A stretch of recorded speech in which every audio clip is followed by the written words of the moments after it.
Assalamualaikum warahmatullahi wabarakatuh. Eh, kita bertemu lagi dengan saya Muhammad Basrul Mufid. Pada kesempatan hari ini atau ya waktu menjelang maghrib, saya ingin memberikan beberapa motivasi, kemudian tips, kemudian berbagi pengalaman seputar masalah kepenulisan. Nah, mungkin bagi teman-teman atau bagi rekan-rekan yang belum pernah melihat story saya atau belum pernah mengikuti kelas mengenai kepenulisan yang pernah saya adakan. Jadi menjadi seorang penulis pemula itu ada dua langkah ya. Satu, dengan langkah mengikuti nubar, nulis bareng gitu ya, atau buku antologi atau book chapter yang kita hanya menyumbangkan subtopik ya dengan beberapa halaman ya 5 sampai 8 sampai 10 halaman. Itu jadi nulis bersama-sama ya book chapter tentang satu tema besar. Ini langkah bagus untuk pemula khususnya yang mereka mungkin tidak pede menjadi penulis solo, dan itu tidak ada masalah, dan itu menjadi langkah awal dia menjadi seorang penulis itu. Yang kedua, bisa dengan langkah langsung menjadi penulis solo. Ya. Bagaimana cara memulai? Satu, kalau kita ingin menjadi penulis pakai jalan yang kedua tadi, dengan cara menulis sendiri atau penulis solo single, maka satu, tentukan buku yang mau kita tulis itu seputar apa. Ini tidak berhubungan dengan kepangkatan dosen ya. Itu nanti kita urus belakangan. Ini bagaimana sih atau apa sih menjadi seorang penulis ya. Terlepas dari urusan administrasi kedosenan, itu nanti dibahas ya. Nah, kalau kita sudah menentukan buku apa yang kita tulis, ya tentu sesuai dengan keilmuan, sesuai dengan hobi, sesuai dengan kapasitas keilmuan kita, akan nanti gampang, enak gitu ya. Nah, misalkan disiplin Anda itu apa, keilmuan Anda itu apa, misalkan manajemen kah, ekonomi kah, pendidikan kah, politik, hukum, kesehatan atau apa, gitu ya.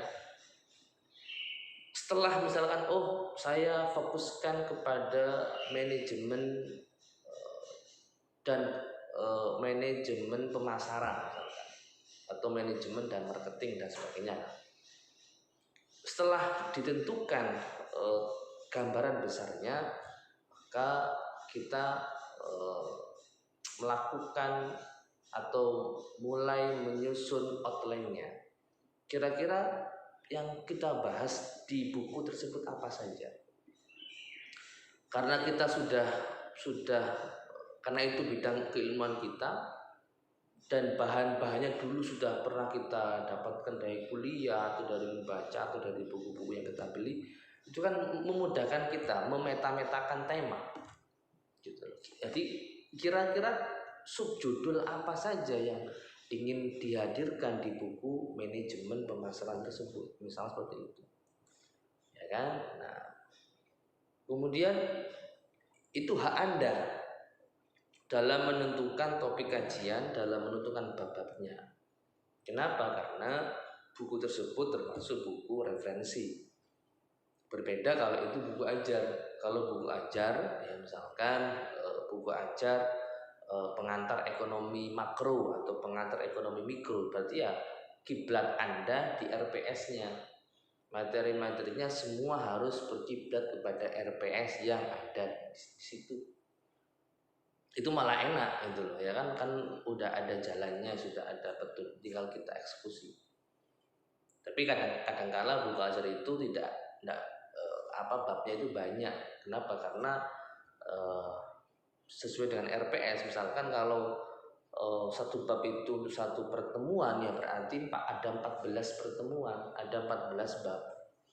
Jadi buku ajar itu nggak enaknya itu di sisi babnya itu banyak, karena babnya banyak kita nggak bisa mengurangi dan kita nggak bisa nambah.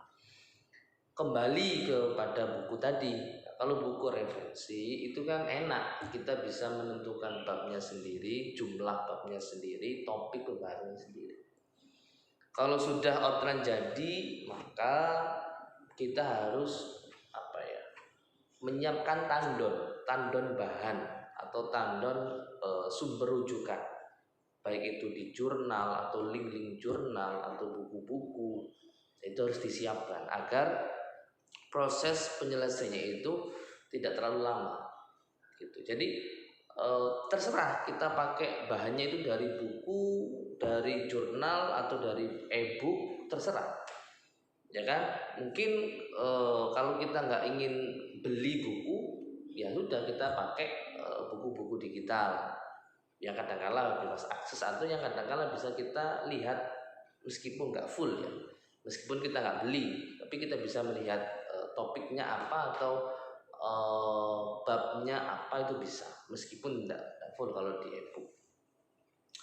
Atau paling enak itu jurnal karena bebas akses dan itu gratis gitu. Dan memang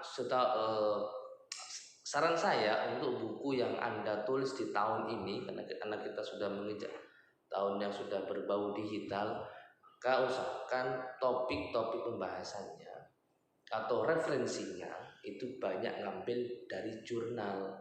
Kenapa? Karena agar update, ya kan. Kemudian agar topik kajian itu lebih ilmiah, ya itu.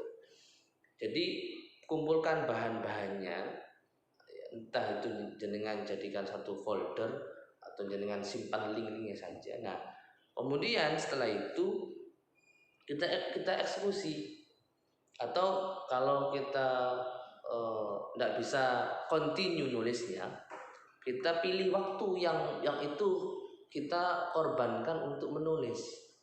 Kenapa harus seperti itu? Ya mau nggak mau harus seperti itu. Kenapa? Agar tulisan kita selesai. Kalau kita istiqomah menulis, misalkan sehari 1 lembar, ya 1 lembar itu dikalikan 40 hari, dapat 40 lembar. 40 lembar itu sudah menjadi buku, sudah bisa diterbitkan menjadi buku. Jadi 40 lembar itu nanti kalau di layout ukuran A5 itu 2 kali lipat, ya kan. Jadi buat buku itu nggak usah tebel-tebel, apalagi sebagai langkah untuk memulai menjadi seorang penulis gitu ya. Jadi setelah outline jadi, kemudian sumber bukunya atau jurnalnya atau bahannya itu kumpulkan, itu siapkan, kemudian eksekusi juga. Kalau pengen sistematis, tentukan waktunya. Kemudian saya mengerjakan dimulai beberapa. Jadi nggak ada nggak ada aturan harus urut, tidak. Jadi boleh kita memilih mengerjakan bab akhir dulu, bab pertengahan, baru bab pertama juga silahkan, terserah. Kemudian yang ketiga, dalam segi memanajemen waktu, targetnya kapan. Kemudian yang keempat, misalkan ya hari ini saya bahas bab 1, besok itu saya bahas bab berapa, apakah bab 2, apakah bab 3, apakah bab 4. Misalkan besok atau minggu depan saya ingin bahas bab 2, berarti saya harus menyiapkan bahan-bahannya, sehingga ketika mengerjakan bab 2 tersebut kita sudah ready, udah siap semua. Jadi itu. Jadi jangan sampai kita nggak punya perencanaan, kita nggak punya semacam schedule itu loh. Besok ngerjain apa ya, besok ngerjain bab apa, kajiannya apa saja, sumbernya apa, itu akan menunda waktu penyelesaian buku tersebut. Itu ya. Jadi memang kalau buku itu ingin cepat jadi menjadi penulis itu tidak kok cukup berhenti di judul buku, di outline, di bahan, tapi actionnya, eksekusinya, biar itu cepat selesai ya kita continue. Tiap hari itu menyumbangkan berapa lembar, kemudian waktunya kapan. Kalau siang pagi itu dibuat kerja untuk ngurusi kampus, ngurusi lain, tengah malam misalkan, atau pagi sebelum berangkat kerja, atau sebelum pulang kerja, itu kan kita yang tahu waktu lengah itu kapan. Ya kemudian harus teraturnya, setelah ini apa yang harus saya kerjakan, setelah ini apa yang mau saya kerjakan, setelah bab ini apa bab berikutnya yang saya ingin kerjakan, bahan-bahannya apa saja, saya ingin berapa lembar tiap bab itu, kan gitu. Nah, ini kan juga perlu memanajemen waktu dan memanajemen kinerja. Setelah itu kalian terbitkan. Nah, nerbitkan ini kan ada dua macam, nerbitkan yang free dan bayar. Kalau free itu kan berarti coba Anda tawarkan naskah itu ke penerbit mayor yang penerbit besar-besar itu yang free. Tapi tentu seleksinya panjang.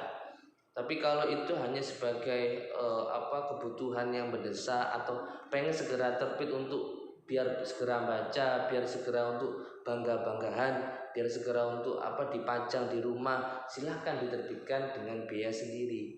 Toh sekarang juga ada berbagai layanan penerbitan yang itu harganya murah-murah, terjangkau gitu ya. Jadi tergantung kita lah ya. Kalau saya sebagai penulis pemula, biarkan saya punya karya dulu sehingga berkorban untuk biaya penerbitan. Gitu loh. Terus sekarang kan ada harga yang 250, ada yang harga 180, ada yang harga 500, itu kan terserah kemampuan kita. Nah, nanti di buku kedua ketiga itu maksimalkan, sempurnakan, tawarkan ke penerbit yang besar. Itu caranya. Kalau saya, tapi kan itu terserah. Kalau misalkan Anda sebagai penulis pemula ingin langsung ke penerbit mayor, ya silahkan. Itu kan pilihan, gitu ya. Jadi itu seputar tips, kemudian trik juga, kemudian motivasi dan pengalaman yang ingin saya bagikan ya kepada rekan-rekan untuk menjadi seorang penulis, meskipun sudah berkali-kali saya sampaikan di kelas-kelas kursus dan di video yang sebelumnya sepertinya. Jadi semoga bisa ditonton dan bisa diambil manfaatnya. Sekian dari saya, semoga kita senantiasa sehat, produktif, kreatif, dan inovatif di bidang masing-masing, gitu ya.